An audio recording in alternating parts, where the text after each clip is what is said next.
de visita a la cueva, esta obra. em, Nos encontramos en Zapopan, en la zona metropolitana de Guadalajara. eh, una vez más, dentro de estos barrios cerrados, estos condominios cerrados, que son un pretexto más para jugar con esta idea, esta búsqueda de la intimidad, de la introspección. ¿Por qué? Porque estamos rodeados completamente de ruido, ¿no? Un contexto que si bien podríamos decir que no es agresivo, pero sí es algo que no nos interesa mucho, ¿no? En estas casas, dentro de estos fraccionamientos privados, pues tenemos generalmente vistas de casas y más casas, casas enfrente, casas a los lados, casas atrás de nosotros. Entonces, eh, nos interesa muchísimo esta idea de la obra de arte, siempre eh, autobiográfica, ¿no? Entonces, esta arquitectura que nos interesa a nosotros, de la intimidad, que se cierra muchísimo, o en la medida de lo posible, que busca cerrarse hacia la calle, pues habla también un poco de lo que somos, ¿no? Este mundo privado, ¿no? Que le damos mayor valor. Pero que no por eso significa que no entendamos o que no respetamos, ¿no? Hablamos que esta casa juega a entender un poquito ese contexto. Fíjense cómo se respeta la altura del pretil de la casa del arquitecto Ricardo Agrás. Y al mismo tiempo, una casa que tiene 3 niveles más un sótano, pues juega, ¿no? Un poco a integrarse con la banda de fachadas de los vecinos, gracias a que el último nivel, este espacio que será para la recámara principal, no lo lees tan fácil desde la calle, ¿no? Fíjense cómo se entiende como un poquito esa protuberancia, ¿no? Esa pieza que está atrás de nosotros, que está un poco más arriba. Solamente alejándonos quizá se puede ver más. Además que ya que estemos adentro vamos a descubrir que hay una gran ventana que ve hacia el este, que garantiza que el espacio de la mañana, de las recámaras, pues tenga muchísima luz, ¿no?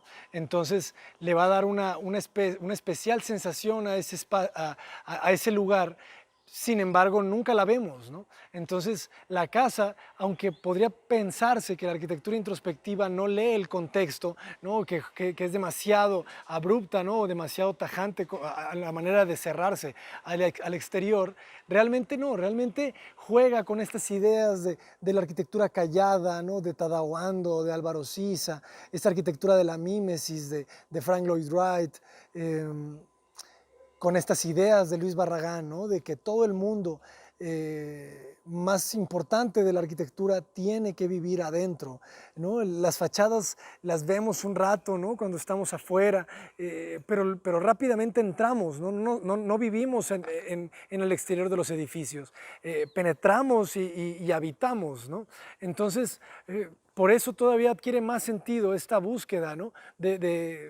De ser todavía más, quizá también con el tema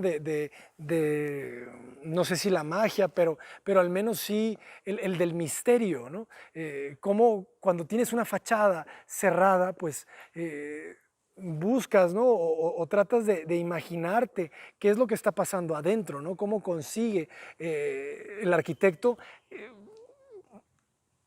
no tener esas ventanas, ¿no? O sea, cómo consigue poder ventilar, cómo consigue poder iluminar no sé, de distintos mecanismos, ¿no? Que podemos ir trabajando. Aquí estamos viendo esta ranura que se vuelve como uno de los aspectos más pues no sé, interesantes o llamativos de la casa. Hablando en el aspecto formal, pues vamos a darnos cuenta que no es más que la ventilación del cuarto de lavado, que quizá hasta se puede escuchar un poco, ¿no? Entonces por eso tiene esa separación tan angosta de 25 centímetros, porque lo que estamos buscando es eso, ¿no? Que la arquitectura trabaje con esta premisa de que en la naturaleza todo existe por una razón, nada sobra y nada falta. Entonces, todo lo que diseñemos tiene que tener una razón de ser, tiene que cumplir con una función estética, pero principalmente tiene que tener una función en el mecanismo del todo, ¿no? Tiene que tener una razón lógica para que exista, ¿no? Si la única razón que justifica una idea es la estética, ¿no? Es la belleza, pues estamos mal, ¿no? ¿Por qué? Porque recordemos que siempre en la naturaleza no hay un color de la hoja que no tenga una razón de ser, ¿no? No hay una espina, ¿no? en una flor. O sea, todos los elementos que existen en el diseño de la naturaleza, todos tienen un porqué, ¿no?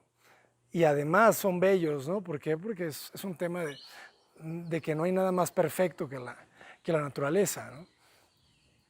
Entonces, estamos hablando de la idea del basamento, hablamos mucho siempre cuando explicamos el aspecto formal de esta idea de que la casa asienta en este basamento prehispánico de piedra.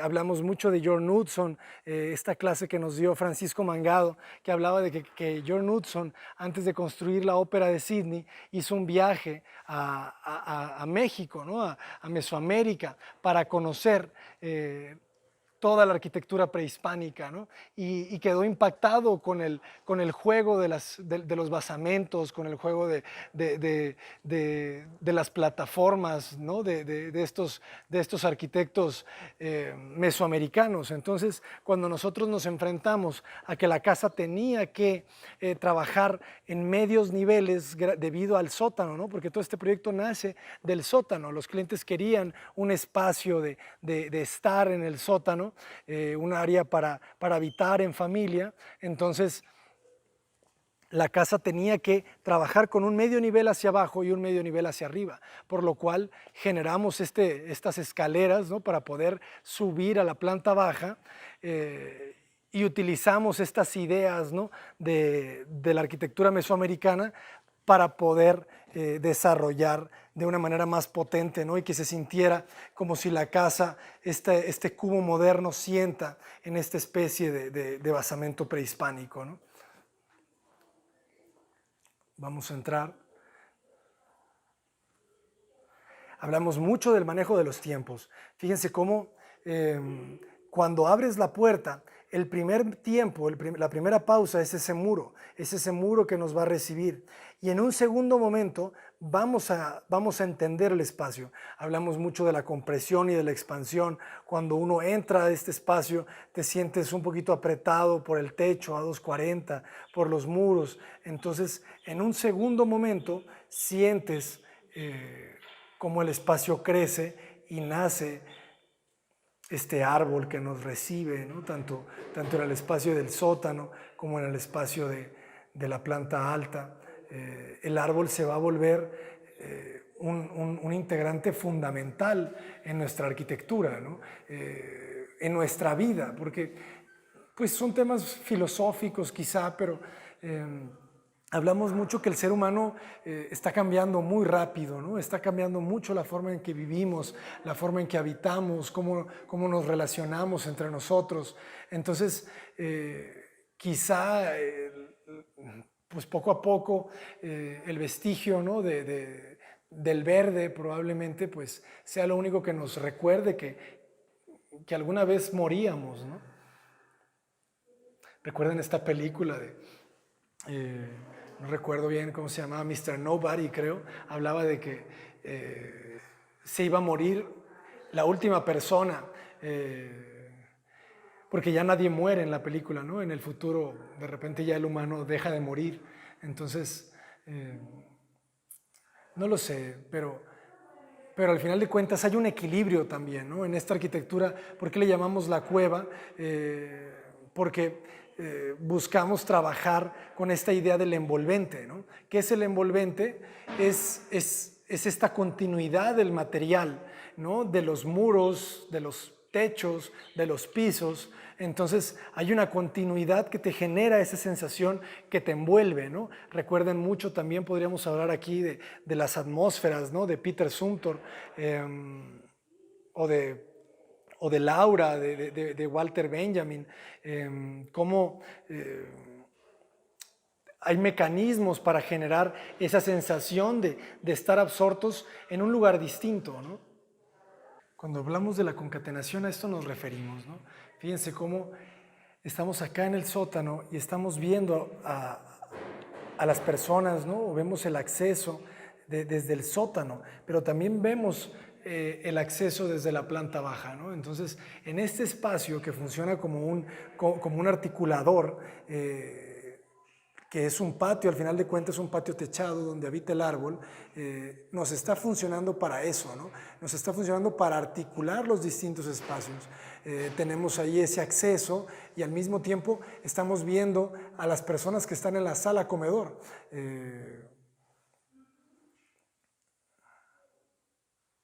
Hay una relación espacial muy rica.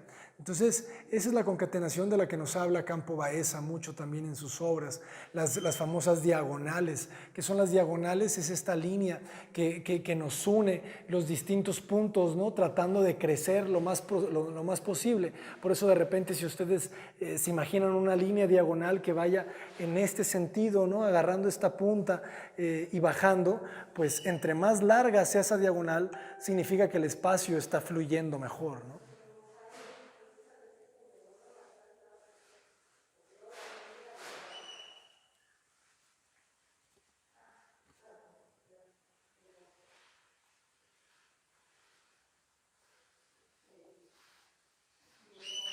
Vamos a ver si podemos entrar desde, desde el acceso principal.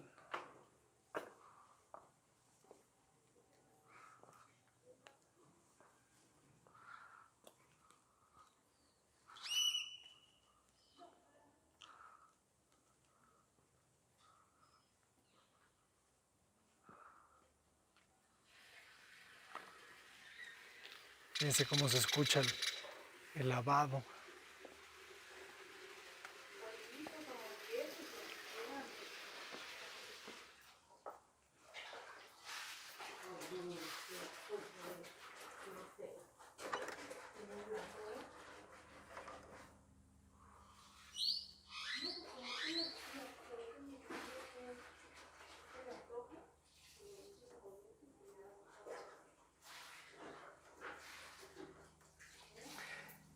Y entramos y una vez más nos recibe el árbol, ¿saben?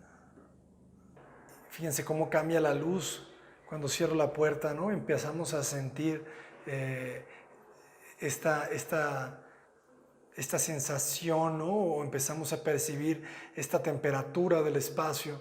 Si estuvieran acá, pues sentirían un poquito como refresca.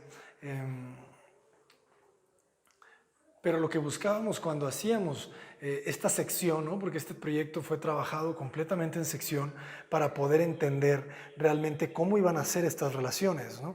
Cómo iba a funcionar. Yo me imaginaba aquí, al momento de cortar la casa por el acceso principal, yo me imaginaba que la copa nos iba a quedar de esta manera, ¿no? Que nos iba a quedar asomándose hacia el acceso. Me imaginaba tratando de alcanzar la copa del árbol, ¿no? Entonces, a la hora de escoger el árbol, nosotros lo plantamos aquí, Sergio y yo, entonces giramos la copa del árbol de manera que las hojas, que las ramas pudiesen ocupar la mayor superficie del vacío del patio, ¿no? Entonces, fíjense otra vez esta idea de que los espacios se ven pero no se tocan, ¿no? Yo estoy viendo hacia la sala comedor, estoy viendo qué está pasando ahí, pero no estoy ahí, ¿no? La misma casa nos obliga a recorrerla para entenderla, ¿no? Fíjense cómo se prolongaron los muros perimetrales buscando este efecto del envolvente, ¿no? El efecto chimenea, ¿no? Que es el efecto chimenea del que hablamos muchísimo en los talleres. Es esta idea de extender las losas después del paño de los cristales y subir los muros perimetrales que definen los patios. ¿Para qué? Para jugar con la cantidad de luz que entra al espacio, ¿no? entre más cerrada sea la distancia que ustedes dejan de la losa hacia sus muros perimetrales y entre más levanten la altura de esos muros, más fuerte o más contenida va a ser la luz, más matizada va a ser la luz que ustedes van a tener.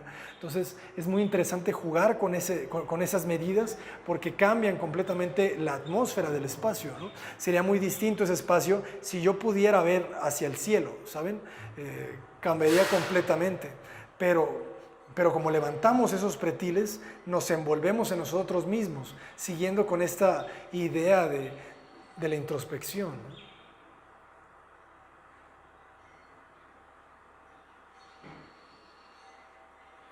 Los remates, siempre es muy importante trabajar con los remates, ¿no? En los recorridos que hay, imagínense siempre, les digo yo a mis alumnos que se imaginen qué ven cuando están caminando por su arquitectura, ¿no?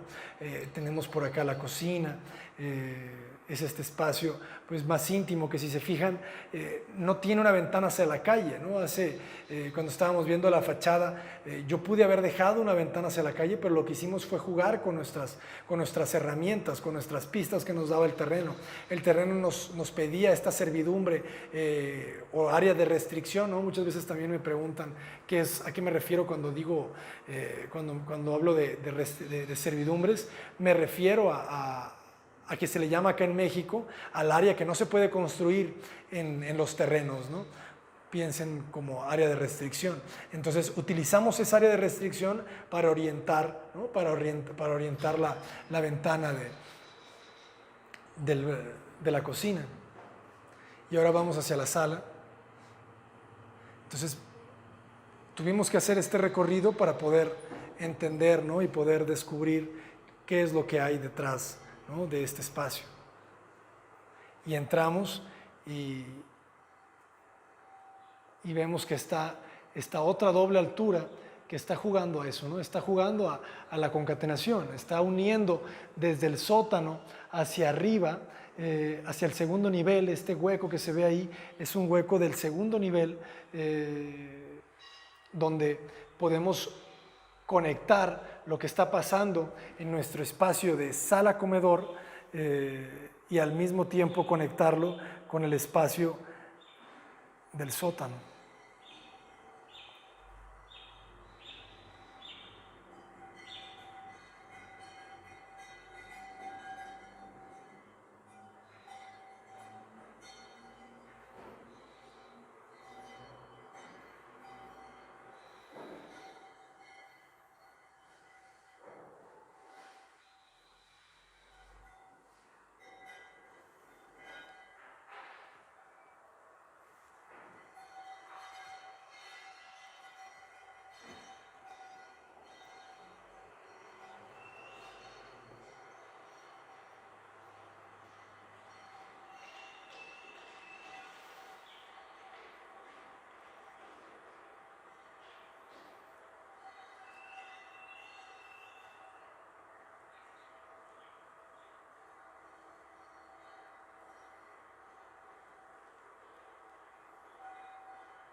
Me gusta mucho pintar, entonces le pintamos este cuadro especial a nuestros clientes como para tratar de jugar con el tema de la luz.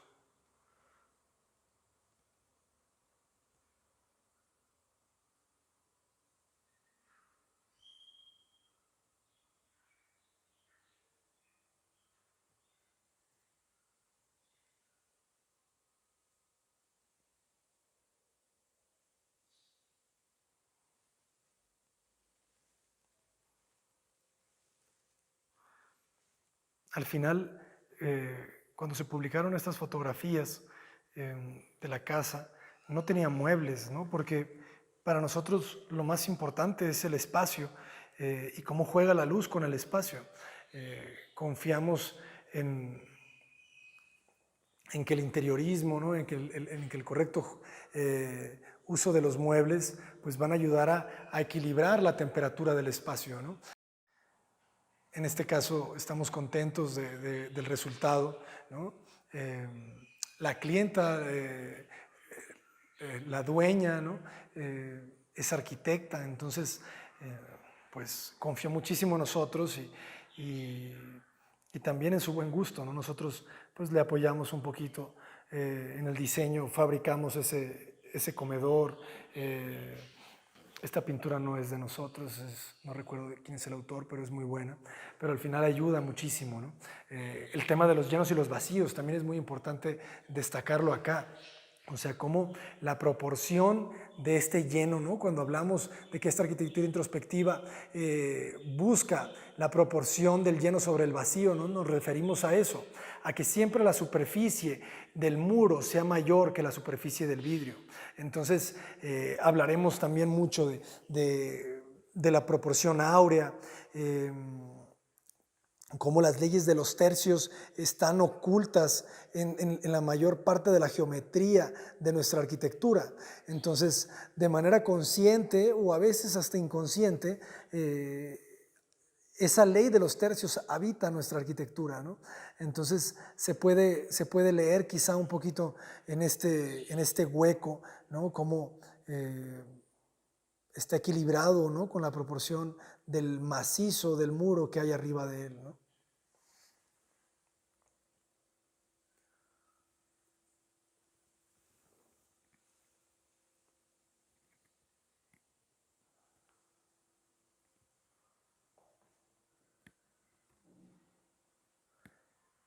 Y esta arquitectura que trabaja con la luz, porque toda la arquitectura trabaja con la luz, pero no toda lo hace de manera consciente. Entonces es interesante porque el juego de los patios nos garantiza en que siempre el aura o la atmósfera de los lugares cambien dependiendo del paso del tiempo, ¿no? Entonces, si hacemos este video un poquito más tarde, lo que les comentaba, de repente ese color blanco que se ve de la luz que va penetrando en el patio, pues de repente cambiaría porque se vuelve más vertical a las 12 del día y cambia de color un poco hacia más amarillo. Entonces de repente se incandece ese patio como si fuera una lámpara, ¿no? Entonces es muy interesante habitar esta arquitectura porque siempre está en constante cambio, ¿no?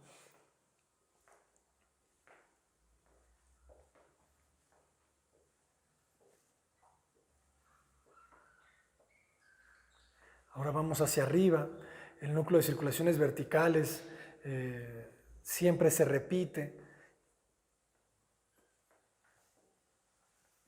haciendo una lectura más clara de la distribución de los espacios. Subimos siempre cuidando esos remates.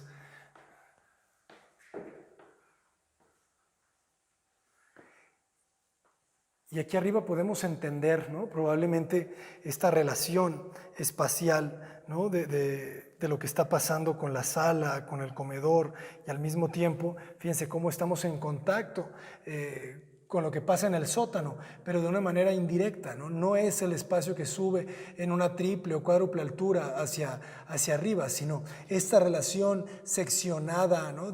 Sube la doble altura y tiene un techo y luego gira y vuelve a subir con otra doble altura, pues es lo que vuelve interesante, ¿no? Esa relación. Y cuando subimos descubrimos este nuevo espacio que no lo entendíamos quizá de la fachada, este espacio que está lleno de luz con esa ventana que casi no se ve, ¿no? Que comentamos cuando estábamos afuera. Es una ventana muy interesante porque va a jugar con el color del cielo. Esta frase de Javier Muñoz que dice que Barragán no pintaba los muros, Barragán pintaba la luz. Entonces, gente como James Turrell, este artista que juega la relación entre los colores de la luz, tanto natural como artificial, pues es muy interesante porque este espacio, esta ventana que ustedes pueden ver un poco el color del cielo, pues ese cielo va a cambiar. Esta ventana está orientada hacia el este, entonces Mientras vaya pasando el tiempo, ese cielo va a empezar a cambiar de color, se va a empezar a volver más oscuro, de repente le van a salir unos tonos rojizos que lo van a volver un poco morado. Entonces de repente todo este espacio, todo este escenario blanco se vuelve morado, sin pintar nada más que jugar con el color de la luz, ¿no? Y el color del cielo. Entonces son cosas que quizá de repente son fortuitas, ¿no? Son hasta accidentes. De repente cuando las volvemos conscientes se vuelven muy interesantes en los siguientes proyectos porque empezamos a trabajarlos, ¿no? Empezamos a desarrollar esas ideas que en un principio probablemente no fuimos tan conscientes y después nos van a dar algunos resultados probablemente más potentes, ¿no?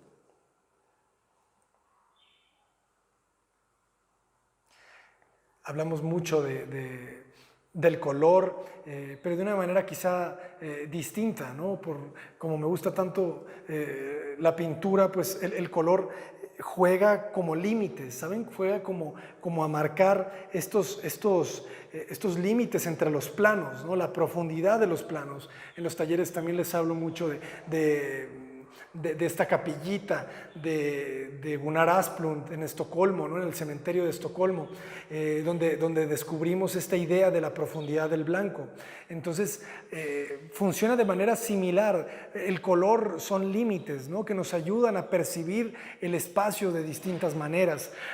Hablamos siempre de esta idea de que el color es una herramienta para trabajar el espacio. No es el fin último, ¿no? Es una herramienta que nos ayuda a potenciar ciertas características, ¿no? Y aquí podemos ver esa ventana que nunca entendimos desde la fachada.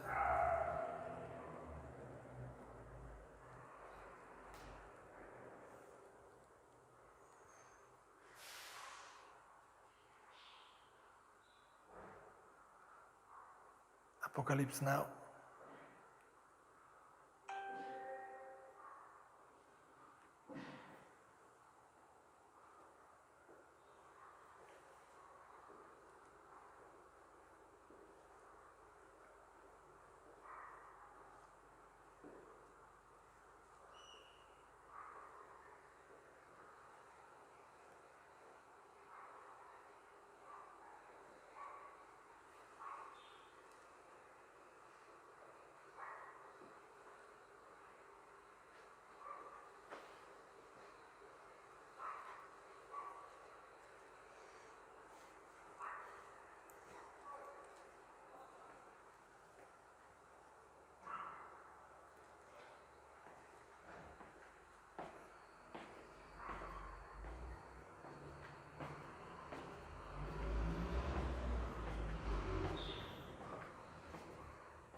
Frida.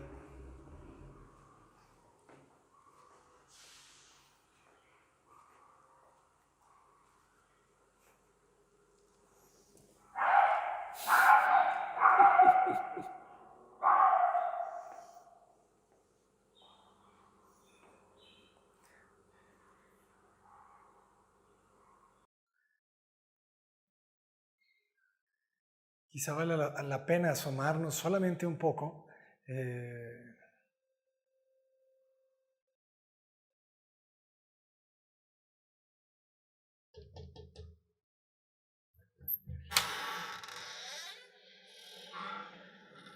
Vale la pena asomarnos solamente para explicarles el tema de la función de las decisiones, ¿no? Entendemos que esta ranura funcionaba en realidad, ¿no? No era un tema solamente estético, está funcionando para ventilar el cuarto de lavado. Entonces, por eso probablemente es tan angosta, ¿no? Es tan pequeña, porque nos ayuda a cumplir con esa función de que no tenga un vidrio para que siempre esté ventilando, ¿no? Y al mismo tiempo pues le da ese misterio de no entender para qué es o para qué sirve, ¿no? Esa separación del muro en la fachada.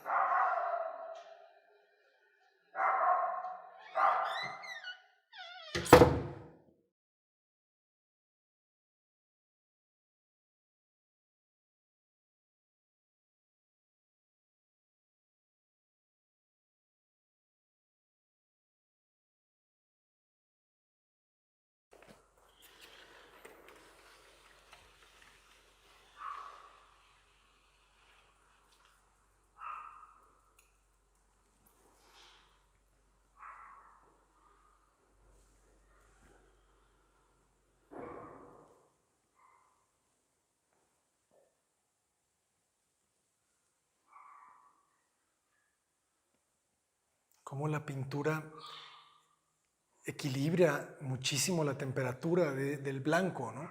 Entonces, no le tengan miedo al blanco, ¿no? Hablamos de que hacemos contenedores de vida, que la gente va a llegar y va a ocupar y va a llenar con sus muebles, con sus pinturas, con sus fotos, con sus objetos.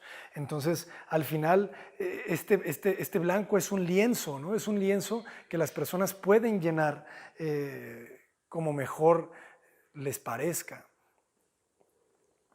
Y podemos entender este aspecto, ¿no? que en las charlas le llamamos como esta idea magritiana, ¿no? de la obra de René Magritte, de que siempre en la obra de René Magritte hay algo que no cuadra, ¿no? Hay una idea que no deja de hacer ruido. Entonces, de repente acá se lee un poco eso, ¿no? O sea, ¿qué está haciendo ese árbol adentro de la casa, ¿no? Siempre nos preguntan qué especie es el árbol y pues realmente es un arrayán que yo creo que es un árbol pues que se da muy bien en muchos lugares por lo mismo, porque resiste muy bien la poca luz, la poca agua. Es un árbol que se ha entrenado, ¿no? Para sobrevivir en climas difíciles, complejos. El efecto chimenea, ¿no? Lo que les decía. Nosotros prolongamos la losa y entre más cerremos la abertura que tenemos en el patio y entre más prolonguemos nuestros muros, se va a empezar a contener el espacio, ¿no? El patio, la luz, la atmósfera. O sea, sería muy distinto esta casa o este espacio con la altura del muro en el lecho bajo, ¿no? Como lo hizo Mies en el pabellón de Barcelona. Yo decidí levantarlo para encerrarme y evitar en la medida de lo posible las vistas de esas ventanas, ¿no?